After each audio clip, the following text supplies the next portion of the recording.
اگر کوئی اللہ کے بتائے ہوئے راستے پر چل رہا ہے یا اس کے خلاف، تو اس کا فیصلہ اللہ اور صرف اللہ ہی کرے گا۔ آپ کے تمام نیک اعمال یا گناہوں کا فیصلہ اللہ ہی کرے گا۔ آپ کون ہیں کسی کا فیصلہ کرنے والے؟ آپ محض ایک انسان ہیں جس کا فیصلہ اللہ کے ہاتھ میں ہے۔ اگر کوئی غلط کام کر رہا ہے تو آپ صرف رہنمائی کر سکتے ہیں، لیکن آپ کو کسی کو نقصان پہنچانے کا کوئی حق نہیں ہے۔ پاکستان میں شاہ نواز کا حالیہ المناک واقعہ توہین مذہب کے بے بنیاد الزامات کے تباہ کن نتائج کی ایک خوفناک یاد دہانی کے طور پر کام کرتا ہے۔ ایک ڈاکٹر جس کا پیشہ شفا بخشنا اور تکلیف کو کم کرنا تھا، کو ایک الزام کی بنیاد پر شکار کیا گیا، حملہ کیا گیا اور یہاں تک کہ مناسب تدفین سے بھی محروم رکھا گیا۔ اس گھناؤنے فعل نے نہ صرف ایک معصوم جان لی بلکہ ہمارے معاشرے کے تانے بانے کو بھی داغدار کیا۔ ہم کون ہیں فیصلہ کرنے والے؟ مبینہ جرم، توہین مذہب، بنیادی سوالات کو جنم دیتا ہے۔ ہم کون ہوتے ہیں یہ دعویٰ کرنے والے کہ کسی دوسرے کے الفاظ یا عقائد خدا کی توہین ہے؟ ہم محض فانی ہیں، محدود فہم کے ساتھ اور غلطی کا شکار ہیں۔ یہ ہماری جگہ نہیں ہے کہ ہم کسی دوسرے کے دل کے مواد کا فیصلہ کریں اور نہ ہی اپنی تشریحات کی بنیاد پر سزا دیں۔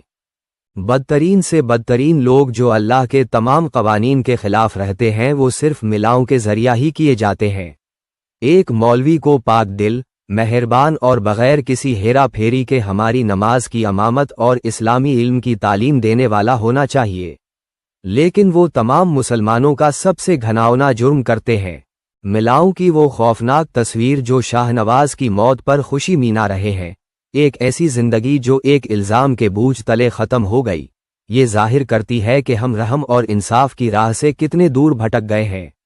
یہ اسلام کی ایک سنگین غلط تشریح ہے، ایک ایسا مذہب جو رحم اور معافی پر زور دیتا ہے۔ دوسرے کی تکلیف پر خوش ہونا، قانون کو اپنے ہاتھ میں لینا، اپنے آپ میں ایک سنگین گناہ ہے۔ اللہ ہی حتمی فیصلہ کرنے والا ہے۔ ہمیں یاد رکھنا چاہیے کہ صرف اللہ ہی حتمی فیصلہ کرنے والا ہے۔ محض الزامات کی بنیاد پر کسی دوسری روح کی قسمت کا فیصلہ کرنا ہمارے لیے نہیں ہے۔ ہمیں پتھر پھینکنے اور دوسروں کی مذمت کرنے سے گریز کرنا چاہیے، کیونکہ ہمیں ایسی قسمت کا فیصلہ کرنے کا کوئی حق نہیں ہے۔ شاہ نواز کا المناک کیس ہم سب کے لیے ایک بیداری کی کال ہونا چاہیے۔ ہمیں انتہا پسندی اور نفرت کی قوتوں کو مسترد کرنا چاہیے جو ہمیں تقسیم کرنا چاہتی ہیں۔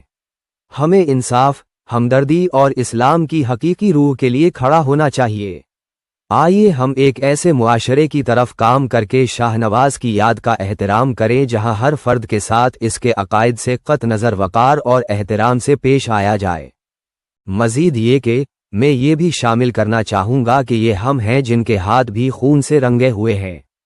ہم ان ملاؤں کو مسجد سے نکالنے کے بجائے ان کی پیروی کر کے ان کی حوصلہ افزائی کرتے ہیں۔ ہم انہیں اللہ سے زیادہ تبلیغ کرتے ہیں، انہیں ضرورت سے زیادہ دولت دیتے ہیں اور اس لیے وہ سوچتے ہیں کہ وہ بااختیار ہیں اور جو بھی غلط کام کرتے ہیں اس کے لیے انہیں کوئی نہیں چھو سکتا۔ یہ آپ ہیں جو ان سے ان کی نفرت انگیز باتوں کے بارے میں سوال نہیں کرتے۔ یہ آپ ہیں جو انہیں کبھی نہیں روکتے۔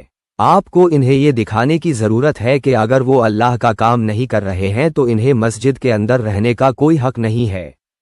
کیا آپ کبھی نہیں سوچتے کہ جب اللہ آپ سے پوچھے گا کہ آپ نے کیا نیک کام کیا ہے تو آپ اسے کیا چہرہ دکھائیں گے؟ آپ نے ایک کو اپنی آنکھوں کے سامنے کیسے مرنے دیا؟ آپ کسی کی پیروی کیسے کر سکتے ہیں اللہ سے زیادہ مذہبی طور پر؟ آپ اللہ کی راہ کے خلاف محض انسان کی راہ پر کیسے چل سکتے ہیں؟ اس کے بارے میں سوچو۔ اللہ کے پاس جانے سے پہلے غور سے سوچ لو۔ یا اللہ، ہمیں معاف فرما دیجئے۔ یا اللہ، ہمیں علم عطا فرمائیے۔ یا اللہ، ہمیں صحیح اور غلط میں تمیز کرنے کی توفیق دیجئے۔ یا اللہ، اگر میں نے کوئی گناہ کیا ہے تو مجھے سزا ملنی چاہیے، لیکن آپ سب سے زیادہ رحم کرنے والے ہیں، براہ کرم رحم فرمائیے اور ہمیں صحیح راستے پر چلائیے۔ میں آئندہ کوئی گناہ نہیں کروں گا اور نیکیاں کماؤں گا۔ آمین۔